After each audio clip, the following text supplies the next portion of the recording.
Hello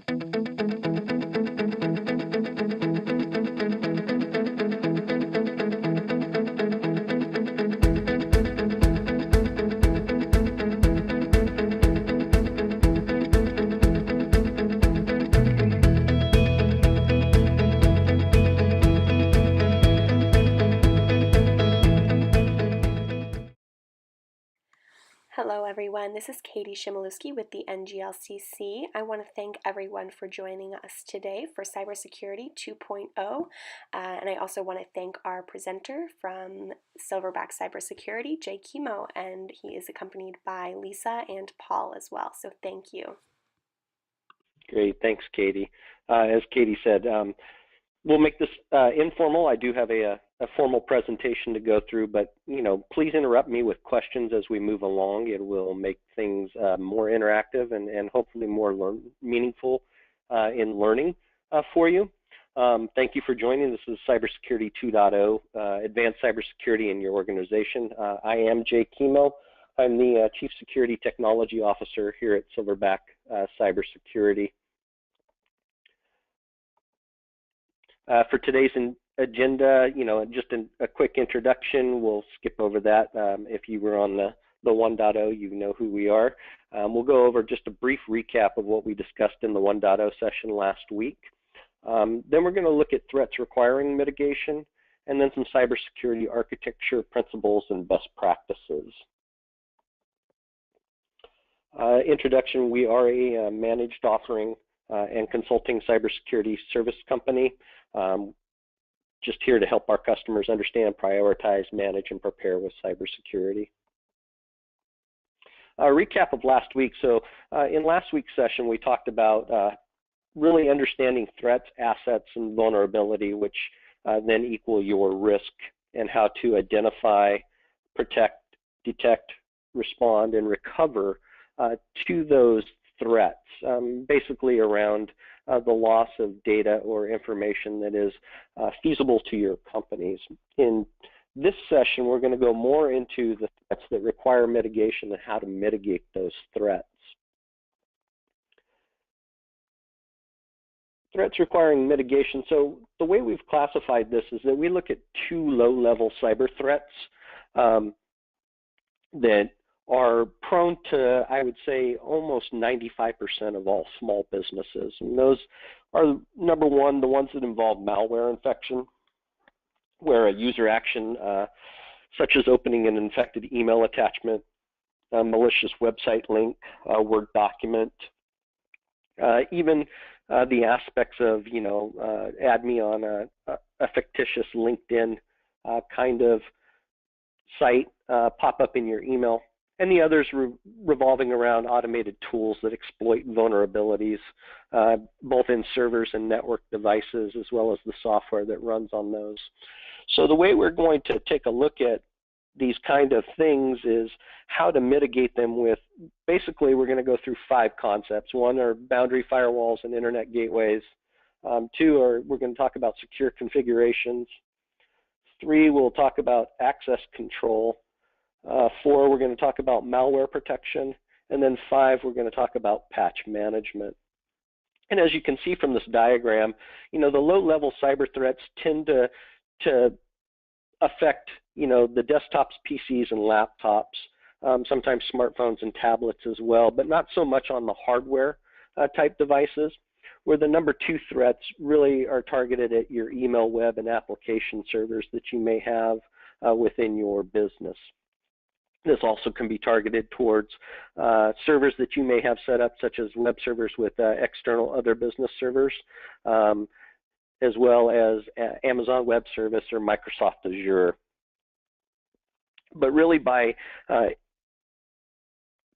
implementing these requirements, you determine the technology and scope, and by reviewing each of the 5 categories, we can apply specific controls, and where one cannot be implemented for a sound business reason, either it's not practical or possible, we look at alternative controls that should be identified and implemented.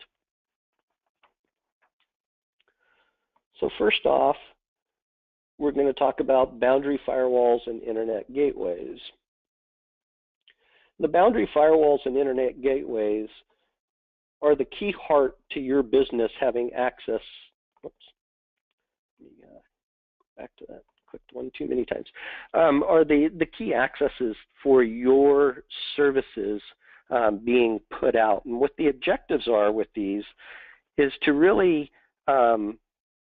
make sure that the internal networks are protected against unauthorized access and disclosure from the internet. And we do this by, one, using the internet gateway or the router, as you see with the red arrow, and the boundary firewall that's identified with the red arrow. What we're trying to do with these is really the boundary firewalls are usually packet inspecting devices that are looking for malicious type aspects coming through the network. And typically with the internet gateways, and I say typically because what we tend to find is that a lot of the new internet gateways provided by service providers, Comcast, Time Warner, Frontier Networks, AT&T, Comcast, they all tend to have very low-level type security on them. So what we want to do with those is we're trying to take them and basically what we would call harden them, make them more strong. So if you haven't, at a minimum on your firewalls or gateways, change the default administrative password and or the login. A lot of times people will leave them with the basics, the login being admin, lowercase a-d-m-i-n, and then the password. And what happens is this makes it easy for me or hackers out there to basically what we call a ward drive on the internet gateway. What we're doing with that is we're basically brute forcing or looking to crack the password because they haven't been defaultly changed. Also, you want to start to allow rules that only allow the network traffic to pass through that is subject to approval by, you know, an authorized individual, and it's documented. We tend to find that a lot of times in small business, and we all are probably guilty of this, we have a lot of devices that connect to our wireless access points. A lot of times these devices are not under the control of your IT services, and thus, you know, are not vetted for security in the way that they should be. And what we're trying to do with this is that we're ensuring that these devices are being taken care of and identified in the security methods that are necessary. You know, unapproved services or services that are typically vulnerable to attacks, such as server message block or SMB. These are all protocols that run on the internet services gateway and the boundary or through the boundary firewall. NetBIOS, TFTP, RPC or RLogin should be disabled or blocked by default. So if you hadn't had a chance to shore up the security on your internet router, these are some basic services that you'll want to block, and that'll lower the risk of an attack through those known vulnerabilities in those services. If you are using a firewall, rules that are no longer required because you're not using that service anymore should be removed or disabled in a timely manner. So it's not a set it and forget it kind of mentality. They do take maintenance, and I usually recommend that you review at least once every 6 months, if you can't do it every quarter, the rule sets that are set on the firewalls and adjust them as appropriate.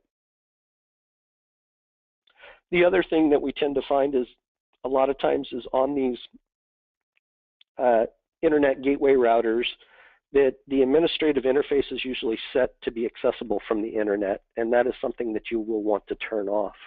If it's easy for me to get to that administrative interface without having to be inside your network, it makes it easier for me to start working on cracking those devices so that I can get deeper into your network. So you want to go ahead and take off the administrative interface being accessible from the internet, unless you need to access it, in which case you would use something called Secure Shell and or a VPN connection to connect to it so that you have more security and control over it.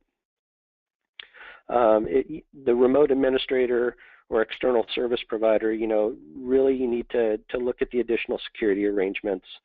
Use a strong password and the encrypting technology, whether it's SSL, VPN, or an IPsec VPN, and make sure that only certain individuals are authorized to access. You don't want everybody to have access to it. Secure configuration, the objectives we're trying to do here is, the network devices and computers should be configured to reduce the level of inherent vulnerability and really only provide the services required to fulfill their role. In this, we're talking about your desktop PCs and laptops. It could be your home PC that you may bring into the office, your tablets and smartphones, as well as, we could be talking about the wireless access point, the boundary firewall, the router, your home router, as well as your application servers. All of these have an operating system on them. All of them usually get updated, although we're not very great at really updating them in a timely fashion. More so the routers and the wireless access points, we tend to update our phones and tablets and desktops fairly regularly. But you can't consider them to be secure upon their default installation. A standard out-of-the-box configuration often includes administrative accounts with a predetermined and publicly known default password. One or more unnecessary user accounts are enabled.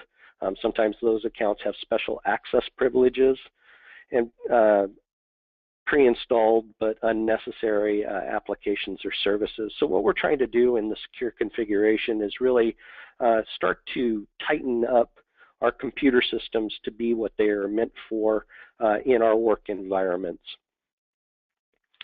These default installations of computers and network devices provide cyber attackers with a variety of opportunities to gain unauthorized access to your sensitive information, usually often with ease.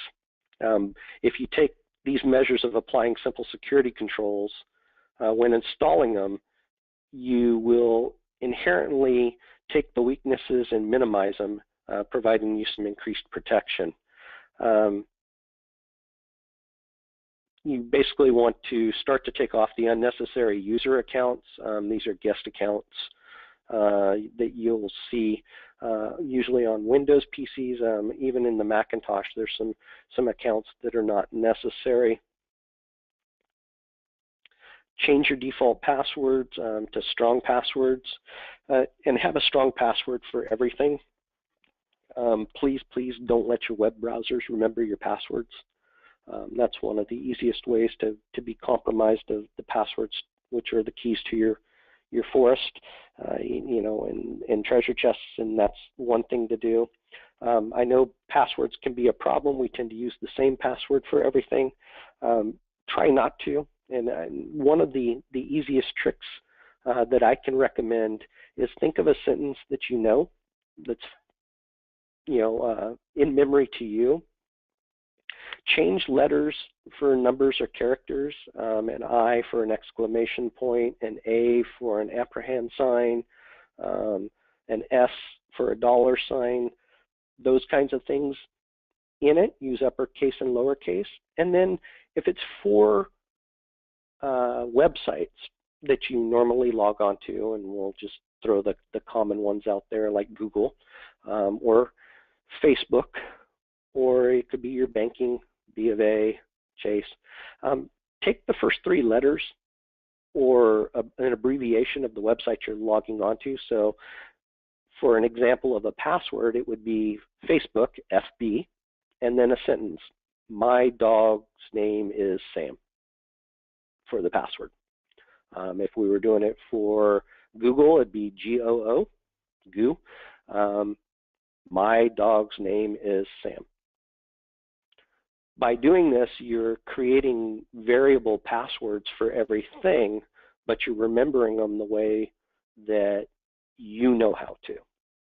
And by changing the number, letter, characters in the password, you make it infinitely harder for somebody to break through that password. Remove unnecessary software on your machines. Application, system utilities, and network services should be removed or disabled.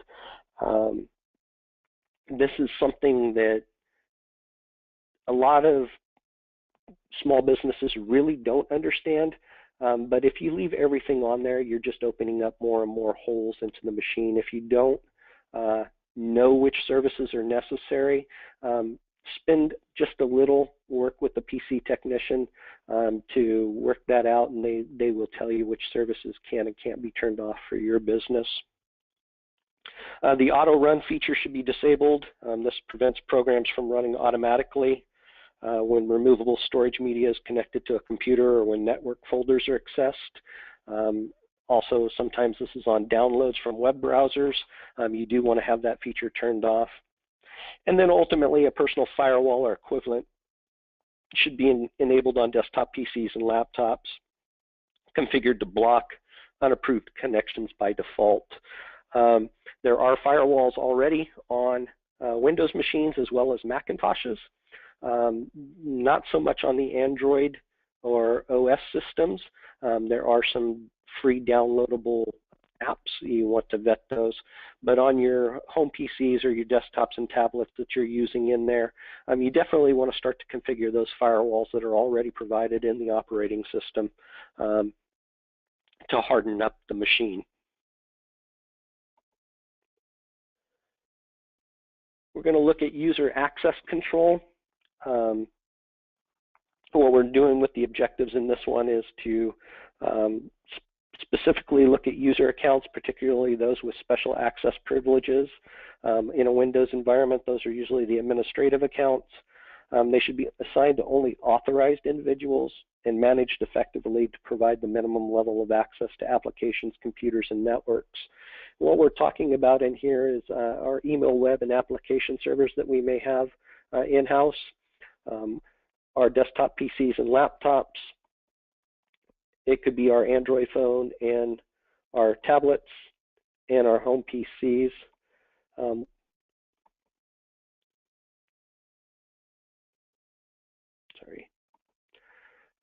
What we're trying to do in those is they all have user accounts with privileges that have the greatest level of access to information, applications, and or the computers.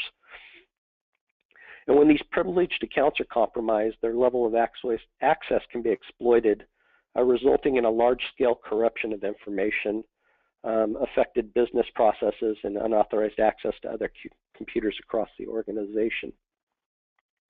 This could hold true also on the router and boundary firewalls, but typically we try to remove all accounts except for the one that is administering on those devices unless they have a VPN database on them. But we're trying to mitigate the amount that an individual can do and or access on these machines, and we call this privileged access. What we're trying to ensure is that the job role, job title, that their machines are configured to the level of access to data and or business process applications that meet their job requirements.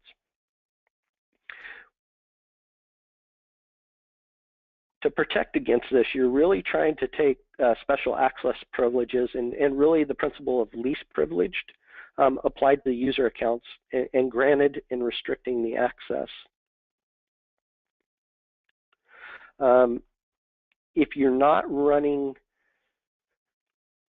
a domain service in your networks, that's something that you may want to consider an Active Directory or a lightweight desktop system that does for privileges and rights and uses. This just makes it easier. If you have files stored in cloud services, you're going to want to make sure that you tighten up who has access rights to those. Once again, one shared password is not the best thing. Try to lock them up and make sure that the rights are there. Also, you want to document all the access privileges that individuals within your company may have and keep those in a secure location and review them regularly. If not, quarterly, every 6 months to determine if access is needed. Also, if you've had somebody that has been terminated, make sure that those accesses are removed across the board from all systems.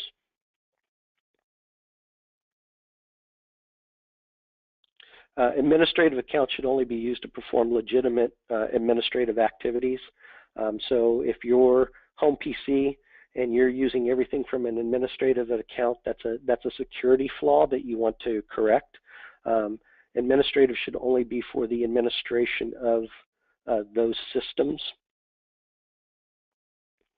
Each user should authenticate with a unique username and strong password before being granted access to the application's computers and network devices.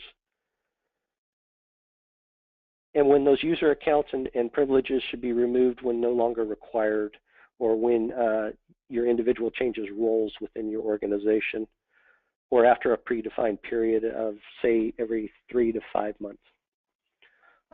With that, I'm going to stop on slide 3 before we go on to the next one, and see if there are any questions and or anything I can address or help within the 3 controls that we've gone over. Sorry, I was talking to a muted mic. Quick question. You provided a suggestion of how to have distinct passwords on a per website basis, but there also are varying password rules that are set forth by websites. Do you have any other suggestions for managing passwords, short of keeping an Evernote file or a Word document that contains them all, because they're all slightly different from one another? Yeah, I honestly, I don't mind if people keep a Word document of their passwords. The problem is people don't do it securely. So if you're going to keep a Word document of all your passwords, it needs to be encrypted with a password.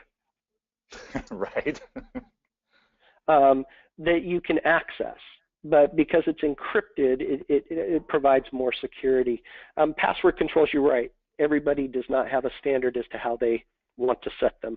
That is something that we're working on with the National Institutes of Standards and Technologies, a commonality for passwords across the board. But to this day, it's still really limited. And every device has a minimum requirement that they want. I do recommend at least 8 characters. That'll give roughly about 30 days worth of protection from a computer system running a real strong attack on it. And the likelihood is that they'll give up, because most don't want to invest money into those kinds of systems, except the new criminal activities that are out there. And what we're seeing with the new criminal activities is that there's a lot of money in those passwords, or the information that can be sold in the dark, deep web.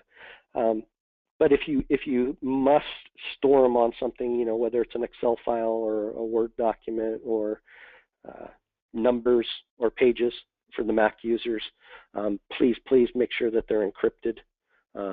I usually recommend putting them onto a flash drive and storing the flash drive somewhere. That way they're not on your normal desktop and you have to go get them and access them when you need them. Do you have any thoughts about password management software like LastPass? Yeah, LastPass unfortunately wasn't very secure and was hacked. So you kind of have to read your due diligence with those, and as we discussed in 1.0, really understand the end user license agreements, or EULAs, to see how they're storing their information and protecting their information.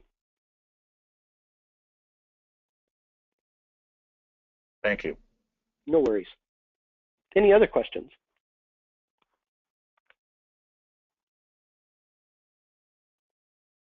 Okay, with that, we'll go on to the next slide. malware protection. Malware protection objectives are really to protect computers that are exposed to the internet from infection through a protection software. And malware protection has kind of become the new antivirus. For those of us that have grown up with computers all along, the antivirus was the first thing that came out. Malware is a little more sophisticated. This includes, viruses, worms, spyware, or software that has been written and distributed deliberately to perform unauthorized functions on one or more of the computers. In the past couple years, this has been ransomware, and if all predictions are correct, we're expected to see ransomware is about 75% of all hacking that goes on in this next year, 2017. That's from Malwarebytes. They're expecting that it's going to be a huge epidemic. One of the latest ransomware hacks was to a hotel, and this just happened a couple days ago, and they had everybody locked in their rooms. And we're forcing the hotel to pay to let people out of the rooms. So it is a serious thing as we start to get into this Internet of Things. So malware protection, especially for ransomware, is specifically really necessary.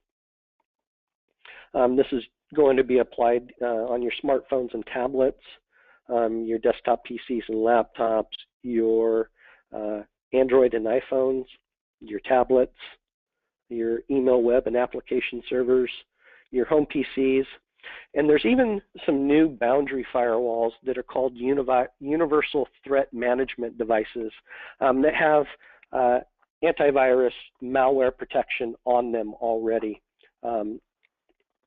to protect in the network. This is great if your desktop PCs are never leaving the office. If they are, then you're going to want to do a secondary malware type protection on those devices that are leaving. This malicious software is really targeted and dedicated software that takes a look at the type of transmission of traffic coming through and determines if it's what we call heuristics, match known variants that we see, what we call in the wild being the internet. When computers are vulnerable to malicious software, those that are exposed to the internet, there's a couple different things that they could be used for. The Internet of Things, and I can't recall this specific date, but this was probably, I want to say 4 or 5 weeks ago. You may have had trouble getting onto Amazon or a few other popular websites. And what was happening was the Internet of Things, wireless access points, cameras, baby monitors, it could be your video doorbell. They had been infected with a bot. And basically, all of these devices were being controlled by one computer that was sending out a denial of service to these major DNS providers that hosted these large companies. And what it did was it shut those websites down from being accessed. That's one type of malware that we see, ransomware being probably this, even more popular now than that. So what you're trying to do is implement a robust malware protection on exposed computers. As a minimum, it should be on computers that are connected or capable of connecting to the internet. The malware protection software, including program code and signature files, should be kept up to date at least daily, either by configuring it to update automatically or through the use of a centrally managed deployment.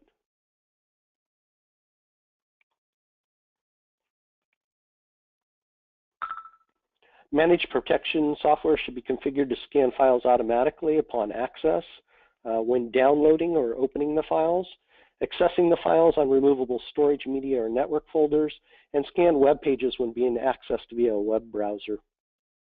Malware protection software should be configured to perform regular scans of all files, Usually this is done daily. We recommend usually before you're shutting your computer down for the day that it does one final scan. And then malware protection software should prevent connections to malicious websites on the internet. This is done by using website blacklisting. What this malware protection is going to do, and hopefully if you combine this with backup aspects, is really allow you to, as we talked about in 1.0, detect and respond, as well as the backup service to recover if need be. But really trying to prevent you from having your computer seized by a hacker that demands money to unlock all of your files. There's a multitude of providers out there for all of these controls that we've talked about. I have not specified vendors. I wanted to stay very agnostic with this. Everybody's a little different. We have some that we prefer, and customers have ones that they prefer. We just want to make sure that you're aware of the general terminology that's out there. If you would like a required suggestion list, please email me and I'll make sure that I get that to you. Any questions with malware protection?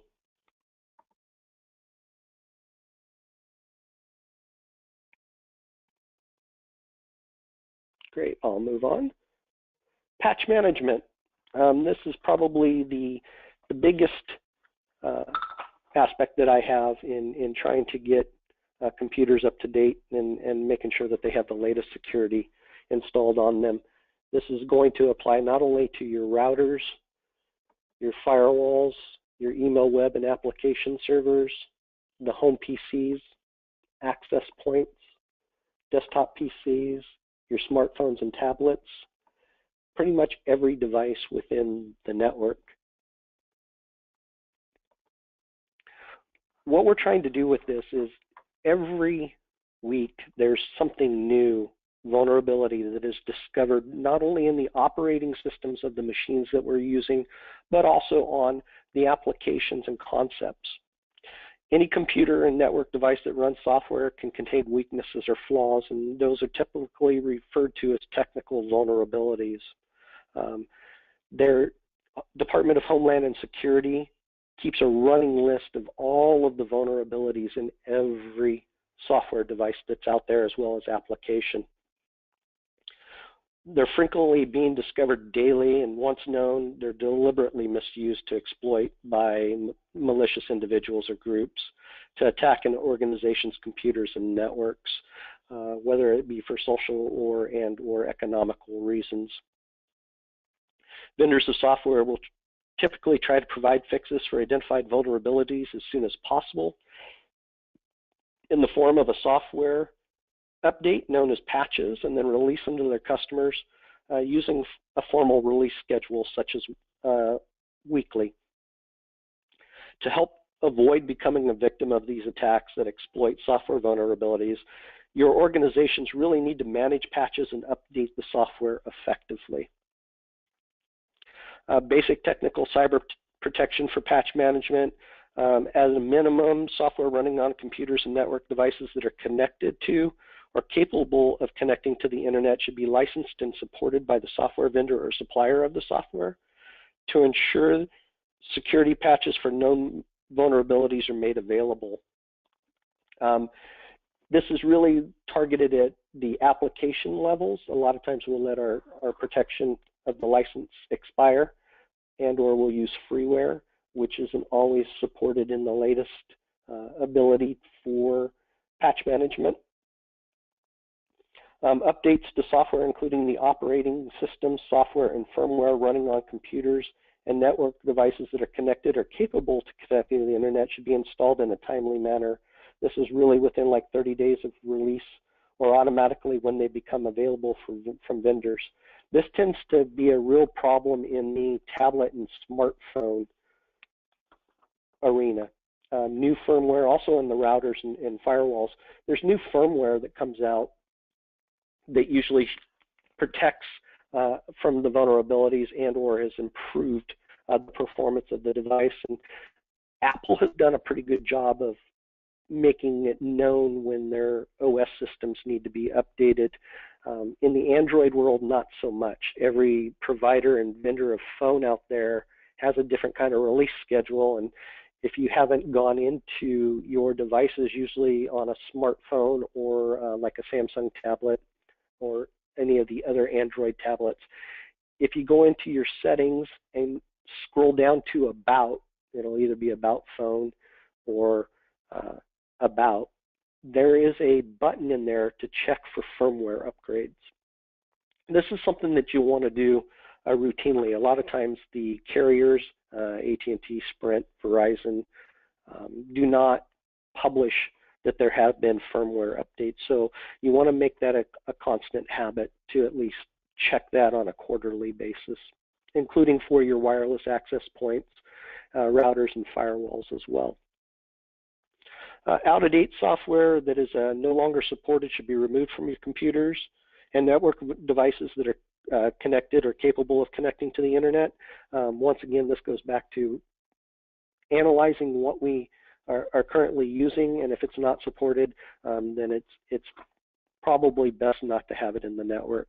We typically are seeing a lot of these with Windows XP right now, where a lot of Windows XP is still being utilized. But the problem is that it has so many known vulnerabilities, and there is no more support or patching for those vulnerabilities. All security patches for software devices connected to or capable of connecting should be installed in a timely manner. This will depend on your company and its needs, but we recommend at least within 14 days of release or automatically when they become available from the vendors. There are patching management systems out there that can be utilized that will download the patches for all of your devices and ensure that they're pushed out to each and every device. And this is something just to consider so that you're securing up the known vulnerability holes. We call it it's called Patch Tuesday, Hack Wednesday in the hacker world, because Microsoft releases all their patches on Tuesday, and usually by Wednesday nobody or a majority have not implemented those patches. And so the vulnerability has been made known to the hackers.